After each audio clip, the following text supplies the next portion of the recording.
आज हम आ जाते हैं नेक्स्ट लेक्चर पे, electronic transition and selection rules. Right, electronic transition का आइडिया मैंने आपको पहले वाले लेक्चर में भी दिया था। राइट, तो जिन्होंने पहला लेक्चर नहीं देखा है, अगर आप वो देखेंगे तो आपकी ये अंडरस्टैंडिंग ज़्यादा बेटर होगी यहाँ पे। राइट, और इस लेक्चर को जल्दी से शेयर ज़रूर कर देना। Right, electronic transition and selection rules. देखो, जब हम इलेक्ट्रॉनिक ट्रांजिशन की बात करते हैं तो हमने इलेक्ट्रॉनिक ट्रांजिशन छोटी क्लासेस में पढ़ा था, जहाँ पे हमें पता था कि इलेक्ट्रॉन्स डिफरेंट ऑर्बिट्स में होते हैं। राइट, और जब हम किसी एटम को एनर्जी देते हैं, then an electron is promoted from a lower orbit to a higher orbit. इसको यही होता है ट्रांजिशन। जब लोअर एनर्जी स्टेट से हायर एनर्जी स्टेट में इलेक्ट्रॉन जाता था एनर्जी एब्जॉर्ब करके, राइट, तो हम उसको बोलते थे इलेक्ट्रॉनिक एक्साइटेशन। वहाँ पे थी एटम की बात। ठीक, अब हम आ गए हैं मॉलिक्यूल्स में। जैसे हम कहते थे कि इलेक्ट्रॉन ऑर्बिट में है, वैसे ही यहाँ पर जब मैं मॉलिक्यूल की बात करता हूँ, से हम ये कोई मॉलिक्यूल ले लेते हैं, इसके देखो कितने तरह के इलेक्ट्रॉन्स हैं। राइट, और कहाँ होंगे? मॉलिक्यूल के जो भी इलेक्ट्रॉन्स होते हैं वो मॉलिक्यूलर ऑर्बिटल्स में होते हैं। राइट, और एक मॉलिक्यूलर ऑर्बिटल के सब पास मैक्सिमम 2 इलेक्ट्रॉन्स होते हैं। ठीक, अब देखो मैं कहता हूँ, देखो इसके पास सिग्मा पाई और ये है आपके, इसको हम क्या बोलते हैं? नॉन बॉन्डिंग, एन से रिप्रेजेंट करते हैं। ये भी सिग्मा बॉन्ड, ये भी सिग्मा बॉन्ड। राइट, तो सिग्मा बॉन्ड में सिग्मा इलेक्ट्रॉन्स है, पाई बॉन्ड में पाई इलेक्ट्रॉन्स हैं, जो कि सिग्मा मॉलिक्यूलर ऑर्बिटल और पाई बॉन्ड मॉलिक्यूलर ऑर्बिटल में है, और दोनों ही बॉन्डिंग मॉलिक्यूलर ऑर्बिटल हैं। ठीक, और हमें एक चीज़ पता है, जब भी 2 ऑर्बिटल्स मीट करते हैं, राइट, ओवरलैप होते हैं, तो इन फेस और आउट ऑफ फेस जाते हैं। जब इन फेस आता है तो less energy bonding molecular orbital मिलते हैं, जिसमें आपके इलेक्ट्रॉन्स हैं अभी ग्राउंड स्टेट में बॉन्डिंग मॉलिक्यूलर ऑर्बिटल्स में होते हैं इलेक्ट्रॉन्स। और जब मैं इनको एनर्जी दूंगा तो ये हायर एनर्जी स्टेट में जाएंगे, लेकिन हमें हमेशा इलेक्ट्रॉन रहते मॉलिक्यूलर ऑर्बिटल्स में ही हैं। तो हायर एनर्जी स्टेट वाले कौन से मॉलिक्यूलर ऑर्बिटल्स होते थे?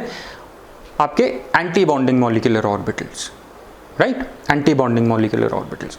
तो जब इस मॉलिक्यूल को मैं एक्साइट करूंगा तो इसके इलेक्ट्रॉन्स हायर एनर्जी ऑर्बिटल्स में जाएंगे, जो एंटी बॉन्डिंग मॉलिक्यूलर ऑर्बिटल्स होंगे। ठीक, बेसिकली इलेक्ट्रॉन होमो से लूमो में जाता है। ठीक, अगर आपने पर्टर्बेशन मॉलिक्यूलर ऑर्बिटल थ्योरी या डीलोकलाइज्ड केमिकल बॉन्डिंग, जो मैंने ऑर्गेनिक केमिस्ट्री में पढ़ाई है, अगर आपको वो अच्छे से आता है तो आपको ये चीज़ें समझनी बहुत आसान होंगी। ठीक, और जो सिमेट्री होती है बॉन्डिंग और एंटी बॉन्डिंग मॉलिक्यूलर ऑर्बिटल्स की, वो अपोजिट होती है। ये ध्यान में रखना, ये सिलेक्शन रूल पढ़ते हुए आपको समझ में आएगा। राइट, चलो देखो, ये जो इलेक्ट्रॉन्स हैं, देखो इलेक्ट्रॉन्स एक्साइटेशन हम पढ़ रहे हैं। बेसिकली हम ये क्यों करते हैं UV spectroscopy? To determine the structure of this compound. ठीक है, और यहाँ से जब हम ये सैंपल्स से, कोई एल्डिहाइड है, अगर मैं एल्डिहाइड को स्पेक्ट्रोफोटोमीटर में डाल के उसका स्पेक्ट्रम देख रहा हूँ जो एनालाइजर पे मुझे दिखता है उसी मशीन में, तो वहाँ पे मेरे को डिफरेंट टाइप के ग्राफ्स मिलेंगे। राइट, अगर अलग अलग कंपाउंड लोगे आपको अलग अलग ग्राफ्स मिलेंगे। वो जो ग्राफ्स होते हैं बेसिकली दैट डिपेंड्स ऑन कि ये मॉलिक्यूल कौन सी वेवलेंथ की रेडिएशंस को एब्जॉर्ब कर रहा है। ठीक, और इंटेंसिटी ऑफ एब्जॉर्प्शन क्या है, कितना अमाउंट है रेडिएशंस का जो एब्जॉर्ब कर रहा है, उसी के बीच में एक ग्राफ होता है, जो मैंने आपको पहले भी दिखाया था, अभी फिर दिखाऊंगा। देखो, इलेक्ट्रॉन्स इन ग्राउंड स्टेट किस में होते हैं? सिग्मा मॉलिक्यूलर ऑर्बिटल में, पाई मॉलिक्यूलर ऑर्बिटल में, कुछ नॉन बॉन्डिंग मॉलिक्यूलर ऑर्बिटल्स होते हैं। ठीक है, जब आप इसको एक्साइट करोगे, राइट, आपने इसको एक्साइट किया यूजिंग यूवी स्पेक्ट्रोस्कोपी पढ़ रहे हैं, से यूवी रेडिएशन। राइट, तो इलेक्ट्रॉन्स इन एक्साइटेड स्टेट कहाँ चले जाएंगे? ये सारी क्या हैं? ये हैं आपके बॉन्डिंग मॉलिक्यूलर ऑर्बिटल्स। ठीक है, जब आपने इसको एक्साइट किया तो electrons in excited state move हो जाएंगे।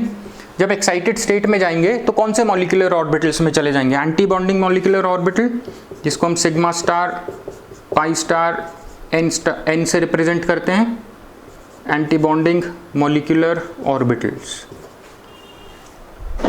ठीक, इन दोनों की सिमेट्री डिफरेंट होती है।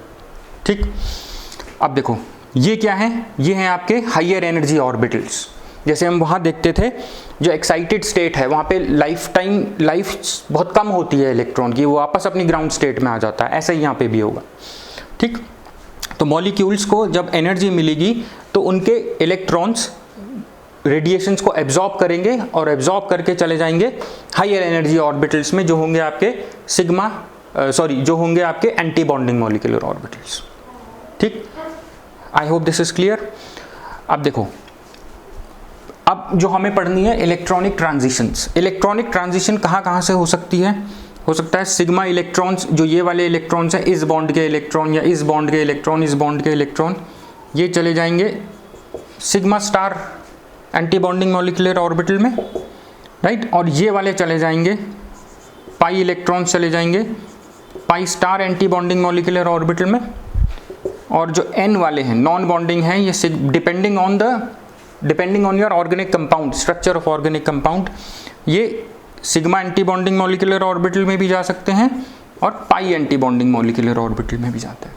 ठीक है, अब देखो, अगर आपको इलेक्ट्रॉन सिग्मा से सिग्मा स्टार पे भेजना है, ठीक है, तो हमें एक चीज़ पता है, सिग्मा बॉन्ड स्ट्रॉन्गेस्ट बॉन्ड होती है, pi bond comparatively weak bond होती है।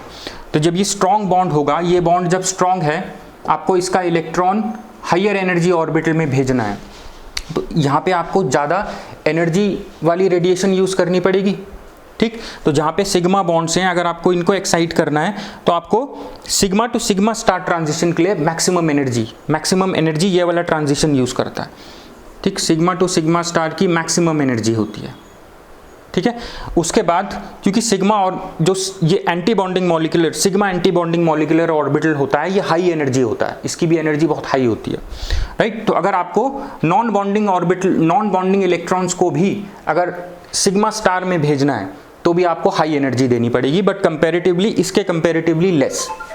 ठीक है, इसके कंपैरेटिव लेस क्यों होगी? इसके कंपैरेटिवली लेस क्यों होगी? क्योंकि इसके कंपैरेटिवली लेस इसलिए होगी क्योंकि यहाँ पे देखो, ये जो इलेक्ट्रॉन हैं, जो सिग्मा इलेक्ट्रॉन्स हैं, ये इस बॉन्ड के इलेक्ट्रॉन्स हैं, इन दोनों एटम्स के बीच में हैं जो टाइटली बाउंड होंगे, तो इसको ज़्यादा एनर्जी देनी पड़ती है यहाँ से फ्री करने के लिए, यहाँ से मूव करने के लिए, राइट। क्योंकि ये दोनों एटम्स के न्यूक्लियाई से बॉन्डेड है। ठीक, वेयरएस ये एक ही एटम से बॉन्डेड है, तो इसको लेस एनर्जी देनी पड़ती है सिग्मा स्टार पे मूव करने के लिए। इसीलिए इसके बाद जो एनर्जी आती है वो आती है आपकी इनटू सिग्मा स्टार। ठीक, और इसके बाद जो आएगी आपकी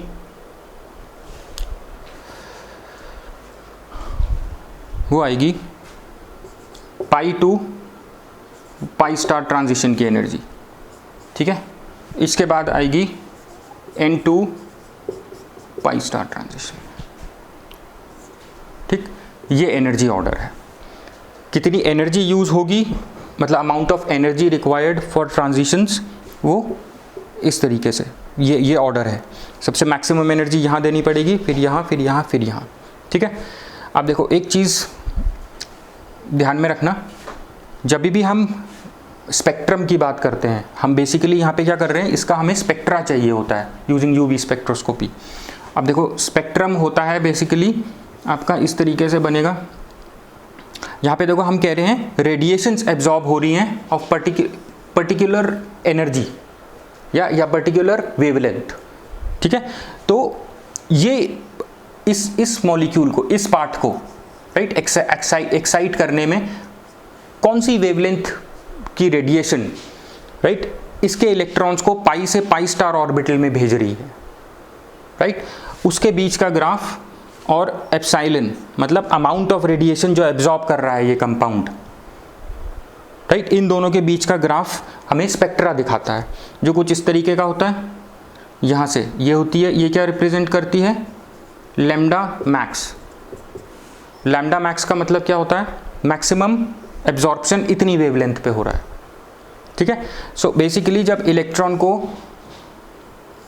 E1 से E2 पे जाना है तो देखो इन इलेक्ट्रॉन्स को, इस मॉलिक्यूल के इलेक्ट्रॉन्स को जब E1 स्टेट से E2 स्टेट में जाना है तो इसको ये कितनी एनर्जी एब्जॉर्ब करेगा, ये ध्यान में रखना।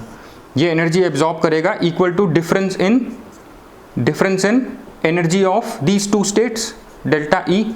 जब ये डेल्टा ई एनर्जी, मान लो इलेक्ट्रॉन को पाई से पाई स्टार पे जाना है, राइट, तो इसको कितनी एनर्जी एब्जॉर्ब करनी पड़ेगी, इसको एब्जॉर्ब करनी पड़ेगी जो इन दोनों एनर्जी लेवल्स का डिफरेंस है, राइट, सेपरेशन क्या है इन दोनों का, पाई का और पाई स्टार का, इन दोनों एनर्जी का क्या सेपरेशन है, जो होगी डेल्टा ई। इतनी एनर्जी जब ये एब्जॉर्ब करेगा ये मॉलिक्यूल, तो ये एक्साइटेड स्टेट में चला जाएगा, हायर एनर्जी ऑर्बिटल में चला जाएगा, ठीक है।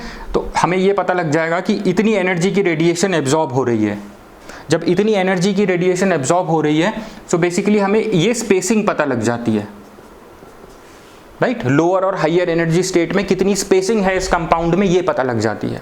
जब ये हमें पता लग जाती है तो बेसिकली हमें कंपाउंड का स्ट्रक्चर उससे आइडिया मिलता है। इस तरीके से हम स्पेक्ट्रोस्कोपी की हेल्प से किसी भी कंपाउंड के स्ट्रक्चर का पता लगाते हैं, ठीक। I hope this is clear. बस एक चीज़ ध्यान में रखना, कितनी एनर्जी ये एब्जॉर्ब करेगा वो डिपेंड करता है लोअर और हायर एनर्जी स्टेट के स्पेसिंग पे, इन दोनों की एनर्जी डिफरेंस में कितना स्पेस है, ठीक। I hope this is clear. चलो अब हम एक एक करके सारे ये ट्रांजिशंस पढ़ते हैं। सबसे पहले सिग्मा टू सिग्मा स्टार, मतलब सारे के सारे सिग्मा बॉन्ड्स हैं, ठीक है। लेट मी जस्ट, अच्छा, सबसे पहला है आपका sigma two sigma star. Basically ये जो ट्रांजिशन है आपकी सिग्मा टू सिग्मा स्टार, ये मिलती है आपको सैचुरेटेड कंपाउंड्स में, जिसमें सारे के सारे बॉन्ड्स ही आपके क्या है, सिग्मा बॉन्ड्स हैं, ठीक है। तो इसमें हाईएस्ट एनर्जी चाहिए होगी एज पर दिस, यहाँ पे जो हमने पढ़ा था, ठीक। यहाँ पे देखिए जो मीथेन है, अगर हम मीथेन की बात करें, मीथेन एब्जॉर्ब करता है अराउंड 125 नैनोमीटर, इतनी वेवलेंथ की रेडिएशंस को एब्जॉर्ब करता है और एक्साइटेड स्टेट में जाता है। और प्रोपेन, सिमिलरली प्रोपेन एब्जॉर्ब करता है, प्रोपेन एब्जॉर्ब करेगा अराउंड 135 नैनोमीटर, ठीक है, अराउंड 135 नैनोमीटर।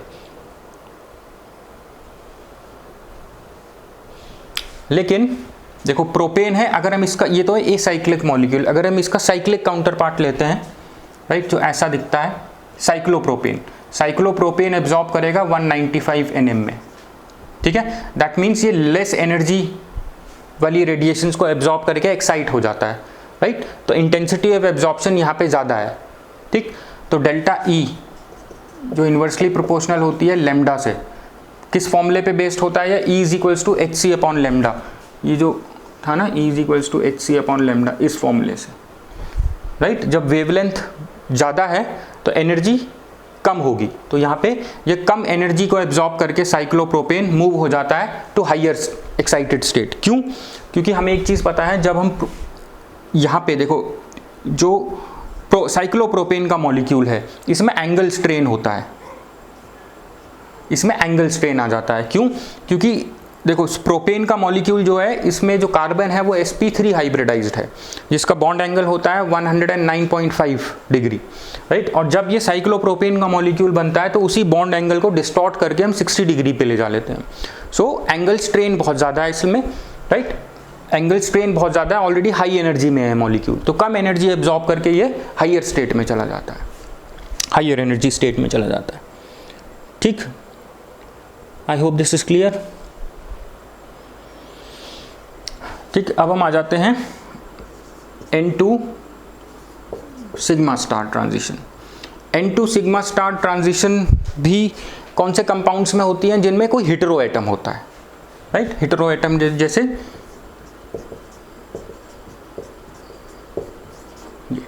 सिग्मा बॉन्ड ही है, लेकिन इसमें क्लोरीन है जिसके पास लोन पेयर ऑफ इलेक्ट्रॉन है। क्योंकि हमें N से अगर सिग्मा स्टार में जाना है तो सबसे पहले तो हमारे पे sigma anti bonding molecular orbital होना चाहिए जो इस सिग्मा बॉन्ड की वजह से होगा, राइट। और दूसरा हमारे पास n इलेक्ट्रॉन्स होने चाहिए जो ये हेटेरो एटम में है, ठीक है। इन इलेक्ट्रॉन्स को एक्साइट करने के लिए हमें लेस एनर्जी देनी पड़ती है, मैंने अभी रीज़न बताया था, क्योंकि ये सिंगल एटम से कंट्रोल्ड है इलेक्ट्रॉन्स, राइट। ये छोटी क्लासेस में हमने पढ़ा है, उस चीज़ पे हमें यहाँ पे ध्यान देने की ज़रूरत नहीं है, ठीक। और दूसरी चीज़, इसकी जो एनर्जी है, राइट, कौन सी रेडिएशन एब्जॉर्ब करेगा ये किस पे डिपेंड करता है,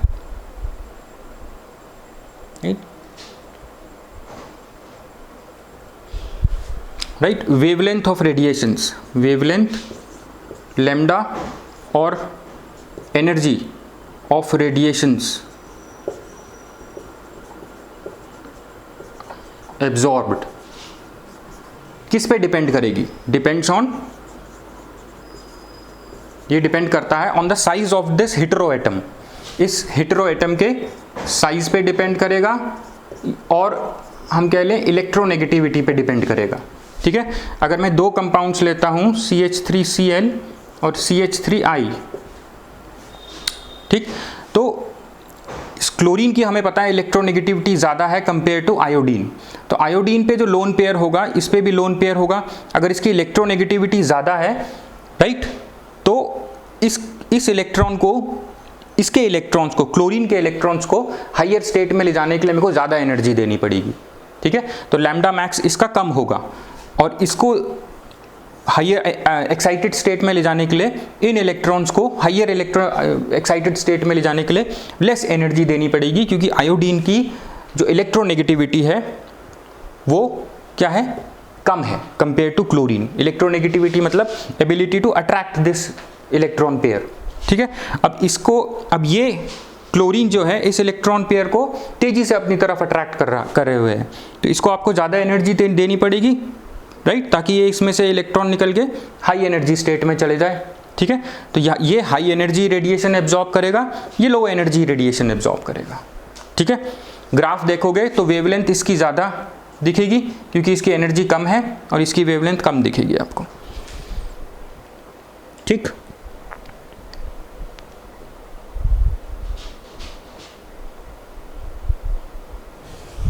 ठीक, सो it is difficult to excite electrons on chlorine compared to iodine because of high electronegativity of chlorine। अब दूसरी चीज़ देखो, अब मेथनॉल की अगर मैं बात करूं, राइट, या मैं एमीन की बात करूं, इन पे भी तो लोन पेयर होते हैं, ऑक्सीजन, नाइट्रोजन, ये भी तो हेटेरो एटम है, इन पे भी लोन पेयर ऑफ इलेक्ट्रॉन्स होते हैं। अब देखो यहाँ पे इलेक्ट्रोनेगेटिविटी किसकी, यहाँ पे भी हम नाइट्रोजन और ऑक्सीजन की इलेक्ट्रोनेगेटिविटी देखेंगे, राइट। और amines absorb at longer wavelength than methanol, ठीक, ये ध्यान में रखना, amines absorb at longer wavelength, lambda max इसका ज़्यादा होगा than alcohols। amines absorb at longer wavelengths than alcohols। the reason longer wavelength मतलब इसको amines को कम एनर्जी की रेडिएशंस चाहिए होती हैं, right, to go to higher energy state. The reason being nitrogen की जो इलेक्ट्रोनेगेटिविटी है this is less than oxygen, ठीक। I hope this is clear. और एक चीज़ और देख लो, अगर मैं एमीन को, कोई भी एमीन है, राइट, जिसपे लोन पेयर ऑफ इलेक्ट्रॉन होता है CH3NH2, अगर मैं इसको एसिडिक सॉल्वेंट में ले जाता हूँ, प्रोटॉन में ले जा लेता हूँ, तो ये प्रोटॉन इस लोन पेयर से एनर्जी क्या कर लेगा, बॉन्ड बना लेगा, और यहाँ पे ये लोन पेयर नहीं रहेगा फॉर एक्साइटेशन, CH3NH3 कुछ ऐसा करके मॉलिक्यूल बन जाएगा, ठीक।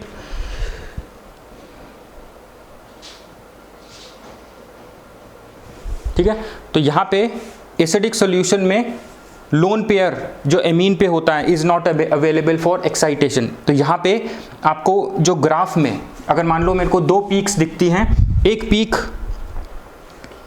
अगर मान लो यहाँ पे मेरे को जो N2, ये क्या था, N इलेक्ट्रॉन थे ना नाइट्रोजन पे, N2 सिग्मा स्टार जो ट्रांजिशन हो रहा था, तो यहाँ पे N2 सिग्मा स्टार ट्रांजिशन अगर मैं एमीन को एसिडिक सॉल्यूशन में ले जाता हूँ तो नहीं होगा।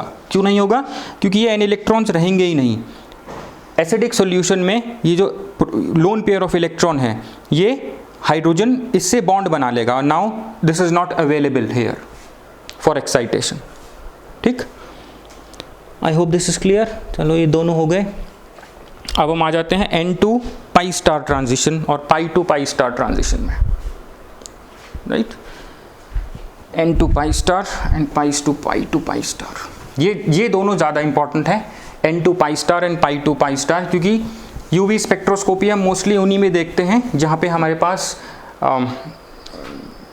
डबल बॉन्ड्स होते हैं, राइट। डबल बॉन्ड्स होते हैं या कॉन्जुगेशन होता है जिन मॉलिक्यूल्स में, वही मॉलिक्यूल्स में हम मोस्टली इलेक्ट्रॉनिक स्पेक्ट्रोस्कोपी या यूवी स्पेक्ट्रोस्कोपी देखते हैं।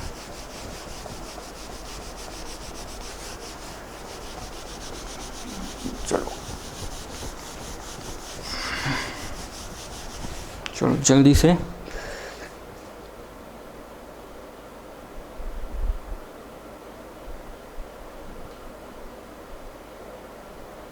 देखो, N2 पाई स्टार ट्रांजिशन कहाँ हो सकती है? N2 पाई स्टार ट्रांजिशन किस केस में होती है? जहाँ पे हमारे पास कार्बोनिल इस तरीके का कोई ग्रुप होगा, राइट। क्योंकि यहाँ पे देखो हमारे पास ये भी है, N इलेक्ट्रॉन्स भी हैं और पाई बॉन्ड भी है। जब पाई बॉन्ड होगा तभी तो पाई एंटी बॉन्डिंग मॉलिक्यूलर ऑर्बिटल भी होगा। तो किस तरीके के कंपाउंड में ये ट्रांजिशंस दिखाई देंगी? जहाँ पे हमारे पास इस तरीके का कोई कार्बोनिल ग्रुप है या हमारे पास इस तरीके का ग्रुप है, राइट, उन कंपाउंड्स में मिलेगी हमको। या हमारे पास एन डबल बॉन्ड, जहाँ पे जिन कंपाउंड्स में ये ग्रुप्स हैं वहीं पे हमारे को ये वाली ट्रांजिशन दिखाई देगी। ठीक, I hope this is clear. इसमें ज़्यादा कुछ नहीं है, ठीक है। अब देखो नेक्स्ट इंपॉर्टेंट जो ट्रांजिशन है आपकी, वो है आपकी पाई टू पाई स्टार ट्रांजिशन, जो आपको इस मॉलिक्यूल में भी दिखाई देगी, ठीक है। और ये ट्रांजिशन हम मोस्टली जो आगे लेक्चर में हम देखेंगे, कॉन्जुगेटेड मॉलिक्यूल्स में ये ट्रांजिशन बहुत इंपॉर्टेंट होती है, ठीक। चलो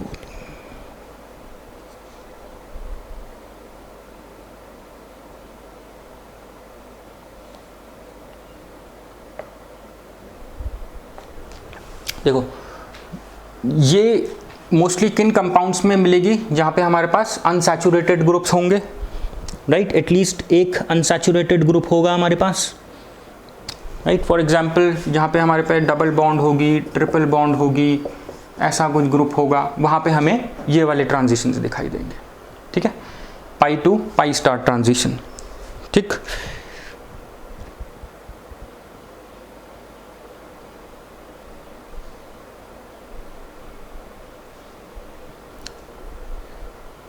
ठीक, चलो एक इम्पॉर्टेंट चीज़ यहाँ पे ध्यान में रखना। देखो इसमें जितनी जो एनर्जी यूज़ होगी, इसका हम लेक्चर अलग से बनाएंगे, लेकिन थोड़ा सा इंट्रोडक्शन इसका। इसमें जो एनर्जी यूज़ होगी वो कंपेयर टू दिस, अगर हम ये क्या है, ये है आपकी आइसोलेटेड डबल बॉन्ड,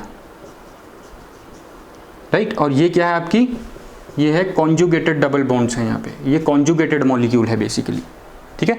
जहाँ पे आपके पास मल्टीपल पाई बॉन्ड्स हैं, ठीक है। देखो यहाँ पे जो एनर्जी यूज होगी, ये मॉलिक्यूल जो एनर्जी एब्जॉर्ब करेगा, राइट, ये जो मॉलिक्यूल, ये वाला मॉलिक्यूल जिसमें सिर्फ आइसोलेटेड डबल बॉन्ड है, बेसिकली आइसोलेटेड डबल बॉन्ड्स जो एनर्जी एब्जॉर्ब करते हैं वो ज़्यादा होती है कंपेयर टू वो मॉलिक्यूल्स जहाँ पे आपके पास मल्टीपल पाई बॉन्ड्स हैं या पाई बॉन्ड्स आपके कॉन्जुगेशन में हैं, ठीक है। तो यहाँ पे जो आप पाई टू पाई स्टार ट्रांजिशन देखेंगे और यहाँ पे भी आप पाई टू पाई स्टार ट्रांजिशन देखेंगे, ठीक है। ये वाली पाई टू पाई स्टार की जो एनर्जी है वो लेस होगी कॉन्जुगेटेड की compare to isolated double bond वालों की, ठीक है। दैट मीन्स एनर्जी किसकी लेस है? कॉन्जुगेटेड डबल बॉन्ड्स की, इसकी एनर्जी लेस है, तो लैम्डा जो होगा, जो वेवलेंथ होगी रेडिएशन की, वो ज़्यादा होगी compare to wavelength of those compounds जिनमें आइसोलेटेड डबल बॉन्ड्स हैं। ठीक है, I hope this is clear. तो जैसे जैसे मैं कॉन्जुगेशन बढ़ाता जाता हूँ मॉलिक्यूल्स में, ठीक है, तो ये जो एनर्जी है पाई टू पाई स्टार ट्रांजिशन की एनर्जी कम होती चली जाती है। ठीक है, और मैं ये कह लूँ कि लैम्डा मैक्स जो रेडिएशन एब्जॉर्ब हो रही हैं वो डिक्रीजिंग वेवलेंथ की रेडिएशंस एब्जॉर्ब होती हैं एज नंबर ऑफ कॉन्जुगेटेड या नंबर ऑफ, जैसे जैसे कॉन्जुगेशन इंक्रीज होता चला जाएगा। ठीक है, जैसे जैसे कॉन्जुगेशन इंक्रीज होगा आपकी ज़्यादा वेवलेंथ की रेडिएशंस एब्जॉर्ब होने लगेंगी। जब ज़्यादा वेवलेंथ की रेडिएशन एब्जॉर्ब होंगी तो क्या होगा?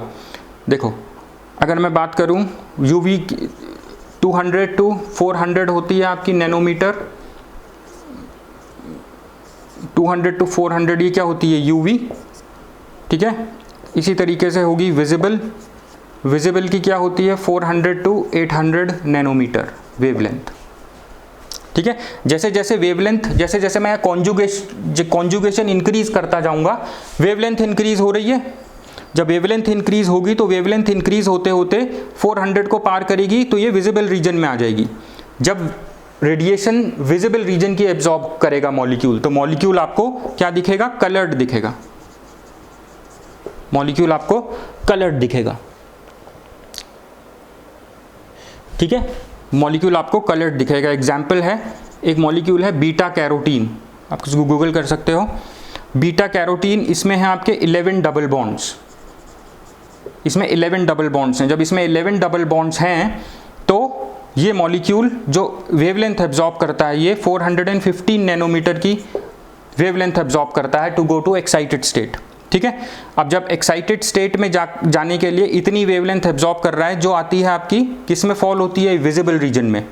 इसीलिए बीटा कैरोटीन आपका कलर्ड दिखता है। This molecule is coloured. ठीक,